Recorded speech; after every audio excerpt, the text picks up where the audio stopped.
पाटील, गाठी भेटी दौरा आपला सुरू झालेला आहे. काय पुढची दिशा असणार आहे आपली? नाही, इथं गाठीभेटी दौरा आणखी सुरू नाही केला. यावेळेस समाजाच्या मराठा सेवकांच्याच खांद्यावरती जबाबदारी आहे. तब्येतीच्या कारणानं मला जास्ती वेदना असल्यामुळे फिरणं नाही होत आता त्या विषयात नाही, परंतु मी या परभणीच्या प्रकरणात यांची भेट घेण्यासाठी आलो होतो. ती खूप घटना अमानुषपणे मारहाण करून पोलिसांकडून त्यांचा जीव घेण्यात आला असं कुटुंबाचं म्हणणं आहे. ही मात्र राज्याला शोभणारी गोष्ट नाही. जर कुटुंब सांगतंय की मारहाणीनं मृत्यू झालाय, तशा पद्धतीचे रिपोर्ट पण आहे, आणि मग तसं जर असताना जर पोलिसांना मुख्यमंत्री पाठीशी घालत असतील तर ही चांगली बाब नाही. ही मुख्यमंत्र्यांसाठी, या राज्यासाठी चांगली बाब नाही. जे झालं असेल, काय झालं असेल त्या विषयापेक्षा आज जर तुमचे पोलीसच लोकांना मारून टाकत असतील तर तुम्ही त्यांना पाठीशी नाही घातला पाहिजे. कुटुंबाला न्याय मिळाला पाहिजे. त्याच्या जेवढ्या मागण्या त्या सगळ्या मागण्यांना न्याय मिळाला. 15 दिवस होऊन गेलेत आता. जवळपास 15 दिवसानंतरही फक्त एका पोलीस निरीक्षकाला निलंबित केलंय, आणि मदत जी जाहीर केली ती सुद्धा अत्यंत 10 लाख आणि 5 लाखांची मदत आहे. काय वाटतं, शासन न्याय देण्यासाठी असमर्थ ठरतंय? हे बघा, मुख्यमंत्र्यांनी ना सरळच तुम्ही जर पालकत्व स्वीकारलं तर तुम्हाला त्या कुटुंबाला न्याय द्यावा लागणार आहे. त्यांच्या सगळ्या मागण्या ती तुम्हाला मान्य करावं लागतील, आणि आम्ही त्यांच्या मागण्या मान्य होईपर्यंत त्यांच्या सोबत आहे. कारण जर पोलीस माणसाला मारूनच टाकायला लागले तर ही तुमच्यासाठी सुद्धा मुख्यमंत्री म्हणून एक लाजिरवाणी गोष्ट आहे. तुम्ही कोणाला पाठीशी घालावं, कोणाला नाही घालावं हे तरी तुम्हाला कळायला पाहिजे. कारण पालक तुम्ही आता जरी इथं काही नुकसानी पण झाली, त्या पण सरकारने दिल्या पाहिजेत त्यांना. कारण आणि ह्या कुटुंबाचं तर एवढं नुकसान झालंय, एवढी हानी झाली, अरे बाप, ते सांगताना अंगावर काटे. त्याला त्याच्या अंगावरचे वळ बघितले, भयंकर परिस्थिती केली. जर पोलिसच आता खून करायला लागले. राहुल गांधी येऊन गेले, शरद पवार येऊन गेले, अजित पवार सोडलं तर दुसरं सत्ताधारी कुणी आलेलं नाही की ज्यांच्याकडून न्याय मिळेल असं. एसटी लागली नसेल, वाहन नसेल लागलं त्यांना. गरीब माणसं आहेत ती, येताना यायचं, गरीबाच्या घरी यायला त्यांना वेळ लागतो. कारण इथं परभणीपर्यंत एसट्या बंद आहेत ना. 7-10 वर्ष झाले एसट्या लागत नाहीत मंत्रालय इकडे यायला. कारण गरीबाची गरज नाही, गरीबाची फक्त मतदानापुरती गरज आहे, मधल्या काळात नाही.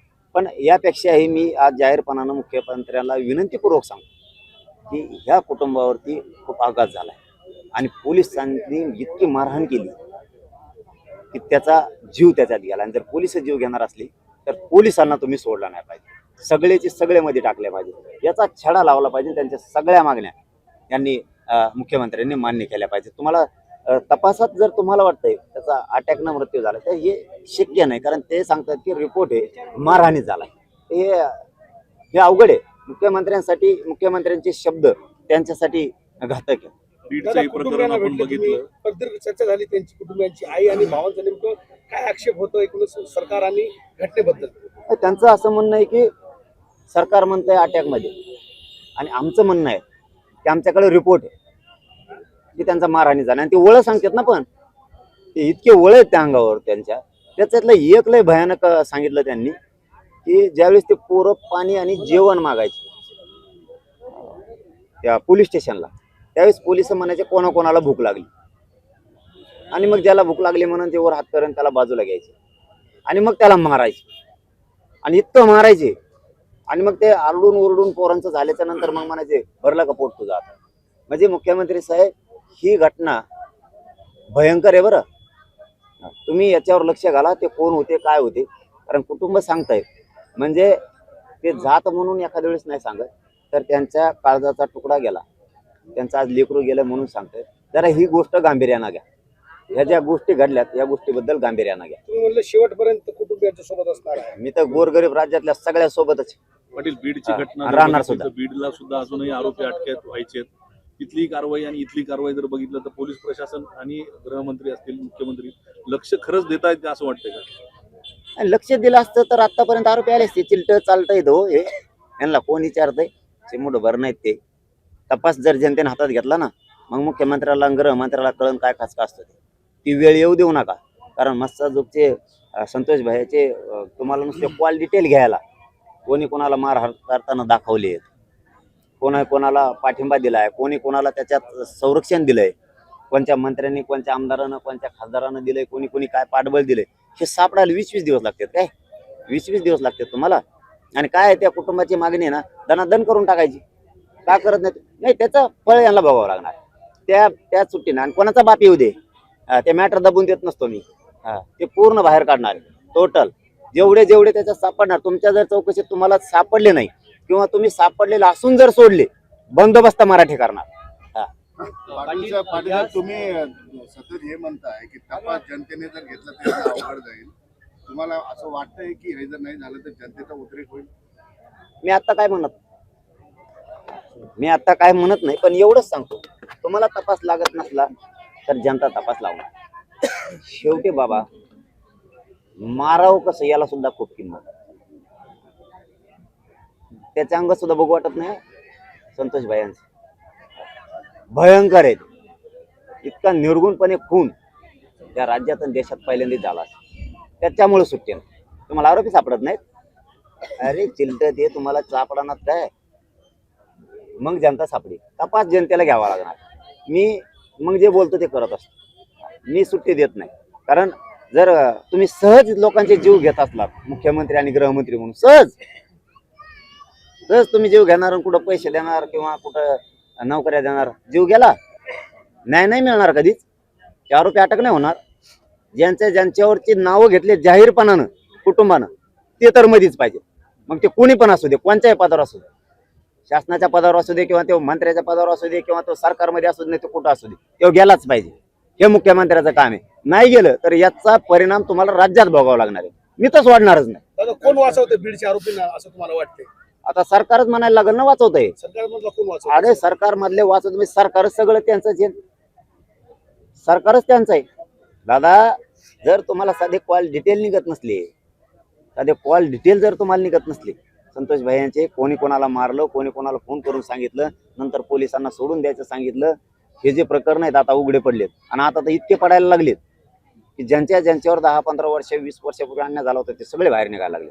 कोणाचा खून झालेला आहे, कोणावर 307 झालेली, कोणावरच्या ॲट्रॉसिट्या दाबलेल्या आहेत तिथल्या, कोणावरती बळच करायला लावलेले आहेत त्यांनी. म्हणजे हे प्रकरण सगळे बाहेर निघाले. कोणावर किती अन्याय झाला, कोणाचे पैसे दाबले, कोणाचे जमिनी दाबल्या, कोणाचे प्लॉट दाबले, हे सगळं बाहेर निघायला लागले. लोक स्वतःहून आता बाहेर पडले. आणि समाज लोकांनाही सांगतो, तुम्ही कोणत्या जातीचे असाल, जे मॅटर झालेत ना त्या जिल्ह्यात बाहेर निघा, सांगा. एसपींना त्यांना येऊन सांगा असे झाले, कसं काय कारवाई होत नाही बघू. आणि त्यांना मुख्यमंत्र्यांना पुन्हा सांगतो, ते आरोपी तातडीने डांबा. तुम्ही त्यांना एकालाही सोडू नका. ज्या मागण्यात जे त्याच्यात सापडतील, जे पाठीमाग घालतील, कोण आमदार फेमदार मंत्री त्याच्यात असत, सगळे घाला. आता सुरेश धस सातत्यानं हा मुद्दा रेटून धरतायत. विधिमंडळात असो किंवा बाहेर सातत्यानं ते पाठपुरावा करतायत. कसं पाहतात? तिथं समाजाचा, तिथं राजकारणाचा काय विषय? त्याच्यात राजकारणाचा विषय नाही. एक लेकरू गेलं, त्याचा आवाज उठवण्याचं काम जर कोणी करत असलं, त्याच्या मागे महाराष्ट्रातली जनता उभा राहणार. तो कोणत्याही पक्षाचा असू द्या, नाही तर कोणाचा असू द्या, त्याशी देणं घेणं नाही. आणि 28 तारखेला मोर्चा, त्याच्यात सुद्धा कोणी राजकारण नाही आणायचं, कोणीच. कारण संतोष भैया देशमुखांच्या मुलीनं आव्हान केलं, माझ्या बापाला न्याय देण्यासाठी सगळेजण 28 तारखेच्या मोर्चात सहभागी व्हा. तो जनतेच्या वतीनं मोर्चा आहे. बीड जिल्ह्यातल्या सगळ्यांनी त्या मोर्चात सहभागी झालं पाहिजे. मग त्याचं राजकारण नको बघा. कोणाला निमंत्रण दिलं नसलं तरी नका बघू. कोणी म्हणू नका मी या पक्षाचा कसा आहे, मी सत्ताधाऱ्याचा आहे, मी कसा जो. एका लिकीनं हाक दिली, त्या लिकीच्या हाकेला ओ देऊ. 28 तारखेला सगळ्यांनी सहभागी व्हा. सूर्यवंशी कुटुंबाला जर न्याय मिळाला नाही आणि बीड सारखा जर मोर्चा परभणीमध्ये निघाला तर मराठा समाजाला तुम्ही काय आव्हान?